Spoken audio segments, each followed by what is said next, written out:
오늘은 쇼펜하우어라는 이름만 들어도 벌써 뭔가 심오하고 어려울 것 같은 그런 분의 이야기를 좀 더 편안하고 다정하게 풀어보려고 해요.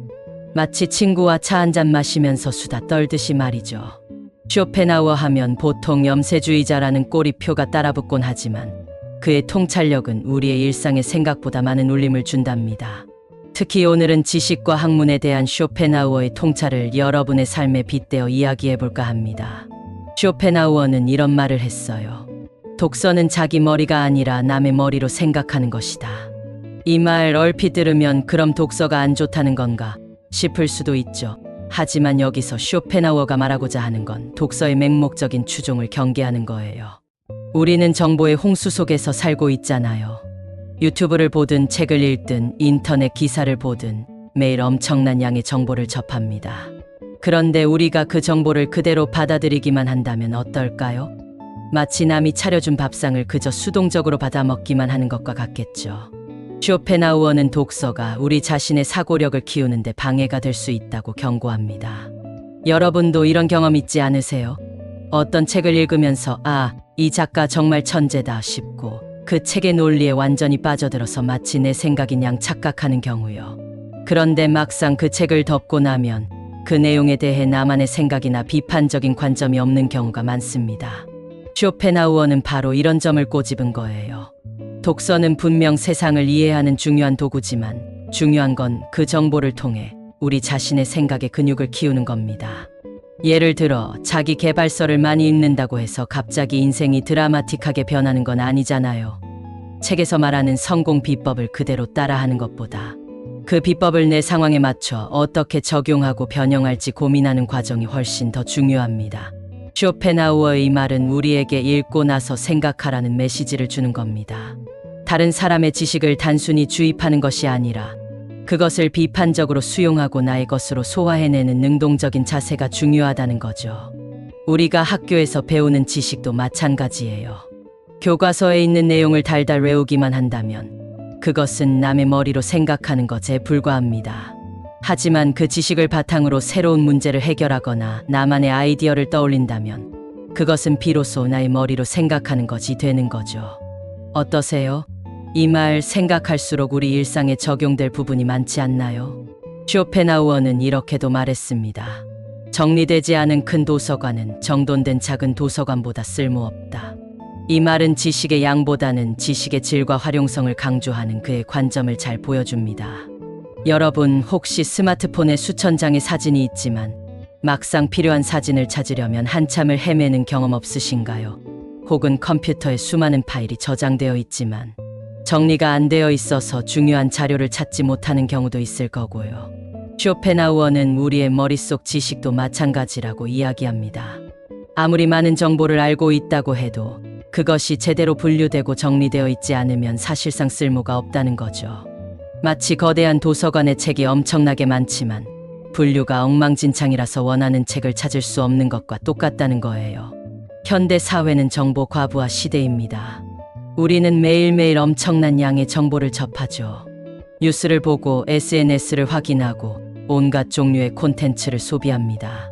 그런데 이 정보들이 제대로 정리되지 않으면 어떻게 될까요?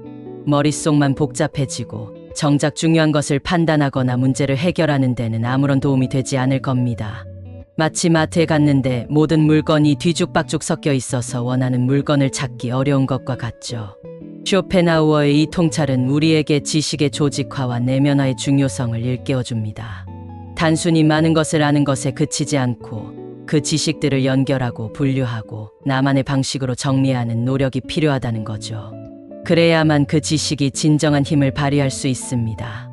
여러분도 오늘부터 머릿속 지식의 도서관을 한번 정리해 보시는 건 어떨까요? 불필요한 정보는 과감히 버리고 중요한 정보들은 나만의 방식으로 분류하고 정리해 보세요. 분명 삶이 한결 가벼워지고 더 명확해질 거예요. 책을 사는 것은 훌륭한 일이지만 읽을 시간까지 함께 살 수는 없다. 이 문장은 정말 많은 분들이 공감하실 것 같아요. 저도 서점에 가면 사고 싶은 책이 너무 많아서 한아름 안고 오곤 합니다. 그런데 집에 와서 보면 바쁜 일상 때문에 책장에 고스란히 꽂혀 있는 책들이 점점 늘어만 가죠. 쇼펜하우어는 바로 이런 현대인의 모습을 이미 꿰뚫어 본 것이 아닐까 싶습니다. 우리는 흔히 무언가를 소유하는 것에 만족하는 경향이 있어요. 비싼 옷을 사고 좋은 차를 사고 명품 가방을 사는 것처럼 책도 단순히 소유하는 것 자체에 의미를 부여하기도 합니다. 물론 책을 사는 행위 자체가 나쁜 것은 아니지만 쇼펜하우어는 그 너머를 보라고 이야기합니다. 진정한 가치는 그 책을 통해 얻는 지식과 통찰에 있다는 거죠. 이 말은 비단 책에만 해당되는 이야기가 아닙니다. 헬스장 회원권을 끊어놓고 운동은 가지 않는 것, 비싼 강의를 등록해놓고 수강하지 않는 것, 다이어트 식품을 사놓고 실천하지 않는 것 등 우리의 일상에서 너무나도 흔하게 찾아볼 수 있는 모습들입니다. 우리는 무언가를 시작하는 것에는 능숙하지만 그것을 꾸준히 실천하는 데에는 어려움을 겪는 경우가 많죠. 쇼펜하우어는 우리에게 시간의 유한함을 상기시켜 줍니다. 아무리 돈이 많다고 한들 시간을 살 수는 없어요. 시간은 누구에게나 공평하게 주어지는 자원이며 우리가 어떻게 시간을 활용하느냐에 따라 삶의 질이 달라집니다. 책을 산다는 것은 일종의 투자라고 할 수 있지만 그 투자가 결실을 맺으려면 우리의 시간과 노력이 더해져야 하는 거죠. 여러분, 책장에 잠자고 있는 책들이 있다면 오늘 저녁에 잠시라도 펼쳐보는 건 어떨까요? 아니면 지금 당장 시작하고 싶은데 자꾸 미루게 되는 일이 있다면 아주 작은 부분이라도 좋으니 오늘부터 시작해보세요. 쇼펜하우어의 이 말은 우리에게 행동의 중요성을 강조하는 따뜻한 조언이라고 생각합니다. 바보들을 위한 글은 언제나 독자가 많다. 이 말 조금 직설적이고 날카롭죠. 하지만 쇼펜하우어의 이 말은 시대를 초월하는 통찰을 담고 있습니다. 그는 대중의 지적 수준과 취향에 대해 냉철하게 분석했어요. 흥미 위주, 자극적인 내용, 혹은 깊이 없는 얄팍한 지식들이 더 많은 사람들의 관심을 끄는 현실을 지적한 거죠. 여러분, 요즘 인터넷이나 소셜미디어를 보면 어떤가요? 클릭을 유도하는 자극적인 헤드라인, 짧고 간결해서 깊이 생각할 필요가 없는 콘텐츠 혹은 특정 계층을 위한 쉬운 내용들이 폭발적인 인기를 얻는 경우가 많습니다. 반면 깊이 있는 통찰이나 복잡한 사유를 요구하는 콘텐츠는 상대적으로 외면받기 쉽죠. 쇼펜하우어는 이미 그 당시에도 이런 현상을 꿰뚫어 보고 있었던 겁니다. 그는 대중이 진정한 지식이나 예술보다는 유흥과 오락에 더 관심이 많다고 보았어요. 그리고 이러한 대중의 취향에 맞춰 생산되는 콘텐츠들은 결국 대중의 지적 수준을 더욱 낮추는 악순환을 가져올 수 있다고 경고한 거죠. 물론 모든 대중 콘텐츠가 그렇다는 것은 아닙니다. 하지만 쇼펜하우어의 이 말은 우리에게 비판적인 사고의 중요성을 강조합니다. 우리가 소비하는 정보들이 과연 진정한 가치를 담고 있는가? 혹시 나의 시간을 낭비하게 하고 나의 사고력을 저하시키는 것은 아닌가? 스스로 질문해 볼 필요가 있다는 거죠. 이 말은 비단 독서에만 해당되는 것이 아닙니다. 우리가 어떤 영화를 보고, 어떤 드라마를 보고, 어떤 유튜브 채널을 구독하는지도 마찬가지예요. 일시적인 즐거움을 줄 수는 있지만 장기적으로 우리에게 어떤 영향을 미치는지 한 번쯤 생각해 볼 필요가 있습니다. 쇼펜하우어는 우리에게 스스로의 지적 안목을 키우고 진정한 가치를 분별할 줄 아는 능력을 갖추라고 조언하는 것이죠. 많은 책을 잘 쓰려면 이미 몇 권은 제대로 읽었어야 한다. 이 말은 글쓰기에 대한 쇼펜하우어의 깊은 이해를 보여줍니다. 단순히 글을 많이 써본다고 해서 좋은 글을 쓸 수 있는 것이 아니라는 거죠. 좋은 글을 쓰기 위해서는 양질의 지식과 사유가 선행되어야 함을 강조합니다. 여러분, 글쓰기는 생각의 표현입니다. 우리의 머릿속에 아무것도 없다면 당연히 쓸 내용도 없겠죠. 마치 요리를 하려면 좋은 재료가 필요한 것처럼 좋은 글을 쓰려면 풍부하고 질 좋은 지식이 필요합니다. 그리고 그 지식은 단순히 아는 것을 넘어 제대로 소화하고 자신의 것으로 만들었을 때 비로소 진정한 힘을 발휘합니다. 이 말은 글쓰기뿐만 아니라 모든 창작 활동에 적용될 수 있는 원리입니다. 그림을 잘 그리려면 좋은 그림을 많이 보고 분석해야 하고, 음악을 잘 만들려면 좋은 음악을 많이 듣고 이해해야 하듯이 말이죠. 어떤 분야에서든 전문가가 되려면 그 분야의 선행 지식과 경험을 충분히 쌓는 것이 필수적입니다. 쇼펜하우어는 우리에게 질적인 독서의 중요성을 다시 한번 강조합니다. 단순히 많은 책을 읽는 것이 중요한 것이 아니라 소수의 책이라도 깊이 있게 읽고 그 내용을 완전히 자신의 것으로 만드는 과정이 중요하다는 거죠. 그렇게 제대로 쌓은 지식과 사유는 우리의 생각과 표현을 더욱 풍성하게 만들어줄 겁니다. 글을 잘 쓰고 싶으신가요? 그렇다면 오늘부터라도 좋은 책 몇 권을 정해서 정말 꼼꼼하게 깊이 있게 읽어보는 건 어떨까요? 그리고 그 책의 내용을 바탕으로 나만의 생각을 정리해보는 연습을 해보세요. 분명 여러분의 글쓰기 실력뿐만 아니라 생각의 깊이까지도 한 단계 더 성장할 수 있을 겁니다. 박식함은 지혜가 아니라 타인의 지식을 기억하고 있는 것이다. 이 말은 쇼펜하우어의 핵심적인 통찰 중 하나라고 할 수 있습니다. 그는 단순히 많은 것을 아는 것과 그것을 바탕으로 삶의 진리를 깨닫는 것을 명확하게 구분했어요. 여러분, 혹시 학창 시절에 시험 공부를 할 때를 떠올려 보세요. 교과서 내용을 달달 외워서 시험은 잘 봤지만 막상 그 지식을 실생활에 어떻게 적용해야 할지는 모르는 경우가 많았죠. 혹은 특정 분야에 대해 해박한 지식을 가지고 있지만 정작 중요한 삶의 문제에 직면했을 때는 아무런 해답을 찾지 못하는 사람들을 보기도 합니다. 쇼펜하우어는 바로 이런 모습들을 꼬집은 겁니다. 박식함은 마치 거대한 정보의 창고와 같습니다. 많은 데이터를 저장하고 있고 필요할 때 그 데이터를 인출해서 사용할 수 있는 능력이라고 할 수 있죠. 하지만 지혜는 다릅니다. 지혜는 그 정보들을 종합하고 분석하고 비판적으로 평가하여 삶의 본질적인 문제에 대한 통찰을 얻는 능력입니다. 쉽게 말해 박식함이 무엇을 아는가라면 지혜는 그것을 어떻게 활용하는가에 가깝습니다. 쇼펜하우어는 우리가 타인의 지식에 의존하는 것을 경계합니다. 물론 타인의 지식을 배우는 것은 중요하지만 그 지식을 맹목적으로 받아들이기만 해서는 안 된다는 거죠. 그 지식을 바탕으로 우리 자신의 생각을 발전시키고 우리만의 통찰을 얻으려는 노력이 필요하다는 겁니다. 이 말은 우리에게 사유의 중요성을 일깨워줍니다. 단순히 많은 정보를 머릿속에 채워넣는 것을 넘어 그 정보들을 깊이 있게 생각하고 나만의 관점으로 해석하는 연습이 필요하다는 거죠. 그래야만 우리는 박식함에 머무르지 않고 진정한 지혜의 길로 나아갈 수 있습니다. 여러분도 오늘부터 단순히 아는 것을 넘어 나는 이것을 어떻게 생각하는가? 라는 질문을 스스로에게 던져보는 건 어떨까요? 재능은 남들이 마치지 못한 관역을 마치고 천재는 남들이 보지 못한 관역을 마친다. 이 비유는 쇼펜하우어의 통찰력을 정말 잘 보여줍니다. 재능과 천재성을 단순히 능력의 차이로만 보는 것이 아니라 사고방식의 근본적인 차이로 설명하고 있습니다. 재능 있는 사람들은 남들이 어렵다고 생각하거나 시도조차 하지 못하는 어려운 문제를 해결합니다. 탁월한 기술과 끈기, 노력으로 남들이 도달하지 못한 성과를 이뤄내는 거죠. 예를 들어 운동선수가 아무도 흉내내지 못할 기술을 보여주거나 학자가 난해한 문제를 풀어내는 것이 이에 해당될 수 있습니다. 그들은 분명 뛰어나고 존경받을 만합니다. 하지만 천재는 다릅니다. 천재는 남들이 아예 관역이 있다는 사실조차 인지하지 못하는 곳에 새로운 관역을 만들고 그것을 마칩니다. 즉, 새로운 관점을 제시하고 기존의 틀을 깨는 혁신적인 사고를 하는 거죠. 스티브 잡스가 아이폰을 만들었을 때 사람들은 휴대전화에 대한 기존의 인식을 완전히 바꾸게 되었습니다. 그는 스마트폰이라는 새로운 관역을 우리에게 제시한 거죠. 알베르트 아인슈타인이 상대성 이론을 발표했을 때도 마찬가지입니다. 그는 세상이 시공간을 바라보는 방식을 완전히 뒤바꿔 놓았습니다.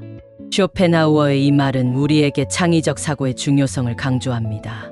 단순히 주어진 문제를 잘 해결하는 것을 넘어 문제 자체를 새롭게 정의하거나 아무도 생각하지 못한 새로운 해법을 찾아내는 능력이 중요하다는 거죠. 이는 비단 예술가나 과학자에게만 해당되는 이야기가 아닙니다. 우리 일상생활에서도 새로운 아이디어를 내거나 기존의 방식에서 벗어나 효율적인 해결책을 찾는 것 역시 작은 천재성에 해당될 수 있습니다.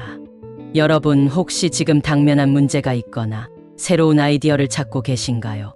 그렇다면 남들이 기존에 마치려고 했던 관역이 아니라 아무도 보지 못한 새로운 관역을 찾아보는 건 어떨까요? 익숙한 시선에서 벗어나 조금 다른 각도로 세상을 바라보면 분명 새로운 기회와 해결책을 발견할 수 있을 겁니다. 모두가 보는 것에서 아무도 생각하지 못한 것을 생각하는 것, 모두가 보는 것에 대해 아무도 생각하지 못한 것을 생각하는 것이 중요하다. 이 문장은 앞서 설명한 재능과 천재성의 차이와도 연결되는 쇼펜하우어의 핵심적인 메시지입니다. 그는 관찰과 통찰의 중요성을 강조합니다. 세상에는 수많은 현상들이 존재하고 우리는 매일매일 그 현상들을 보고 경험합니다. 하지만 대부분의 사람들은 그저 보는 것에 그칩니다. 마치 길을 걷다가 나무를 봤을 때 나무네 하고 지나치는 것과 같습니다. 그런데 어떤 사람들은 그 나무를 보면서 나무는 왜 하늘로 뻗어 자랄까? 나무는 어떻게 물을 끌어올릴까? 나무는 우리에게 어떤 의미일까? 등등 다양한 질문을 던지죠. 그리고 그 질문들을 통해 새로운 지식과 통찰을 얻습니다. 쇼펜하우어는 바로 이런 사고의 깊이를 강조하는 거예요. 남들이 모두 보고 있는 평범한 현상 속에서 아무도 생각하지 못한 새로운 질문을 던지고 그 질문에 대한 답을 찾아가는 과정이야말로 진정한 지식과 지혜를 얻는 길이라는 거죠. 여러분, 요즘 우리의 일상은 어떤가요? 매일 같은 루틴을 반복하고 익숙한 것들 속에서 살아갑니다. 그러다 보니 주변의 사소한 것들에 대해 깊이 생각할 기회가 점점 줄어들고 있죠. 하지만 쇼펜하우어의 이 말은 우리에게 일상 속에서 작은 통찰을 발견하는 능력을 키우라고 조언합니다. 가령 매일 마시는 커피 한 잔을 보면서 이 커피는 어디서 왔을까? 커피를 재배하는 사람들은 어떤 삶을 살까? 커피가 나에게 어떤 영향을 미칠까? 등등의 질문을 던져보는 거죠. 아니면 출퇴근길에 만나는 수많은 사람들을 보면서 저들은 어떤 고민을 하고 있을까? 저들의 삶은 어떤 의미를 가질까? 같은 생각을 해보는 겁니다. 이런 작은 생각들이 모여 우리의 사고를 확장시키고 세상을 더 깊이 이해하는 데 도움을 줄 거예요. 쇼펜하우어는 우리에게 수동적인 관찰자가 아닌 능동적인 사유자가 되라고 말합니다. 익숙한 것들을 낯설게 보고 당연하게 여기던 것들에 의문을 제기하며 그 속에서 새로운 의미와 가치를 찾아내는 연습을 해보세요. 분명 여러분의 삶은 훨씬 더 풍요로워질 겁니다. 생각할 줄 아는 사람은 드물지만 모두가 의견을 가지려 한다. 이 문장은 쇼펜하우어가 대중의 지적 태도에 대해 얼마나 냉철하게 분석했는지를 다시 한번 보여줍니다. 그는 진정한 사고와 맹목적인 의견 개진을 구분하고 후자가 훨씬 더 흔한 현상임을 지적합니다. 여러분, 요즘처럼 정보가 넘쳐나는 시대에는 누구나 쉽게 자신의 의견을 표출할 수 있습니다. 인터넷 게시판, 소셜미디어, 뉴스 댓글 등 어디에서든 사람들은 끊임없이 자신의 의견을 쏟아내죠. 그런데 그 의견들이 과연 깊은 생각과 고민을 바탕으로 한 것일까요? 쇼펜하우어는 그렇지 않은 경우가 많다고 이야기합니다. 그는 많은 사람들이 자신의 생각을 제대로 정립하지 않은 채 그저 유행하는 의견을 줬거나 남들이 하는 말을 그대로 따라하는 경향이 있다고 보았습니다. 혹은 충분한 정보나 지식 없이 감정적으로 의견을 표출하기도 하죠. 마치 어렴풋이 아는 지식으로 아는 척을 하는 것과 비슷하다고 볼 수 있습니다. 쇼펜하우어는 진정한 생각은 고통스럽고 어려운 과정이라고 말합니다. 이는 끈기 있는 노력과 깊은 사유를 요구하는 작업이기 때문이죠. 하지만 많은 사람들은 이런 어려운 과정을 피하고 그저 쉽게 얻을 수 있는 의견을 가지려 한다는 겁니다. 이 말은 우리에게 자신의 의견을 표출하기 전에 충분히 생각하고 고민하는 태도의 중요성을 일깨워줍니다. 섣부른 판단이나 맹목적인 동조보다는 다양한 관점을 고려하고 비판적으로 사고하며 자신만의 독자적인 결론을 내리는 연습이 필요하다는 거죠. 여러분도 혹시 남의 의견에 쉽게 휩쓸리거나 깊이 생각하지 않고 섣부른 판단을 내리는 경우가 있지는 않으신가요? 쇼펜하우어는 우리에게 자신의 생각에 대한 책임감을 가질 것을 조언합니다. 타인의 의견을 무비판적으로 수용하기보다는 나는 정말 그렇게 생각하는가? 라는 질문을 스스로에게 던져보세요. 그리고 그 질문에 대한 답을 찾아가는 과정 속에서 여러분은 더욱 단단하고 주체적인 사고력을 갖게 될 겁니다. 철학서 10권을 쓰는 것이 철학 원리 하나를 실천하는 것보다 쉽다. 이 말은 쇼펜하우어의 실용주의적인 면모를 보여주는 동시에 지식과 실천의 괴리를 지적하는 중요한 통찰입니다. 그는 아무리 훌륭한 이론이나 사상도 실천 없이는 무용지물이라는 점을 강조합니다. 여러분, 우리 주변에는 아는 것은 많지만 정작 실천은 부족한 경우가 많습니다. 건강을 위해 운동해야 한다는 것을 알지만 막상 헬스장은 가지 않는 것처럼요. 혹은 돈을 절약해야 한다는 것을 알면서도 충동 구매를 하는 경우도 많습니다. 쇼펜하우어는 이런 인간의 모습을 꿰뚫어 본 거죠.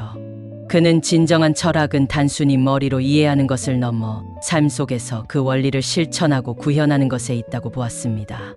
아무리 훌륭한 철학적 개념이나 사상도 그것이 우리의 삶에 어떤 변화나 영향을 미치지 못한다면 의미가 없다는 거죠. 마치 멋진 레시피를 알고 있지만 실제로 요리를 해보지 않으면 그 맛을 알 수 없는 것과 같습니다.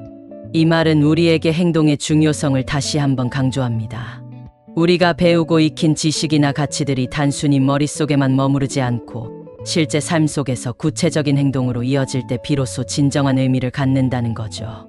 여러분, 혹시 지금 알고 있는 지식이나 신념 중에서 실천하지 못하고 있는 것이 있지는 않으신가요? 쇼펜하우어는 우리에게 용기 있는 실천을 요구합니다. 아무리 작은 실천이라도 좋습니다. 오늘부터라도 내가 옳다고 믿는 것, 내가 배우고 싶었던 것을 아주 조금씩이라도 행동으로 옮겨보는 건 어떨까요? 그 작은 실천들이 모여 여러분의 삶을 더욱 풍요롭고 의미 있게 만들어줄 겁니다.